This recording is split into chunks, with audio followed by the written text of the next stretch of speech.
తన కొరకు తానేమీ చేసుకోలేకపోయానని జీవులు బెంగ పెట్టుకుంటారని పరమేశ్వరుడు ఒక సంవత్సరం మొత్తం మీద దేశకాలముల యందు సృజించిన పరమోత్కృష్టమైన తిథి అక్షయ తృతీయ. దాని పేరే అక్షయ తృతీయ. అది ఒక్క వైశాఖ మాసంలోనే. ఈ అక్షయ తృతీయకి గొప్పతనం ఏంటంటే, ఈ శరీరాన్ని విడిచిపెట్టి జీవుడు ఇంకొక శరీరానికి వెళ్ళిపోయినప్పుడు కూడా చేసిన పుణ్యాన్ని అనుసరించే ఇస్తారు.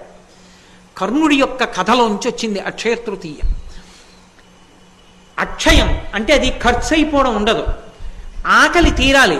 ఏ జన్మలో ఉన్నా నాకు కడుపు నిండా అన్నం దొరకాలి, నేను నలుగురికి పెట్టుకోగలగాలి అనుకున్నవాడు అక్షయ తృతీయ తిథి నాడు బ్రాహ్మణుడికి స్వయం పాకం ఇచ్చుకోవాలి. అంటే కసిని బియ్యం, ఏదో 2 దుంపలో 2 కూరగాయలో, కాస్త చింతపండు, 2 మిరపకాయలు, ఓ పండు తీసుకొచ్చి ఇస్తారు. స్వయం పాకం ఇచ్చుకుంటే జన్మ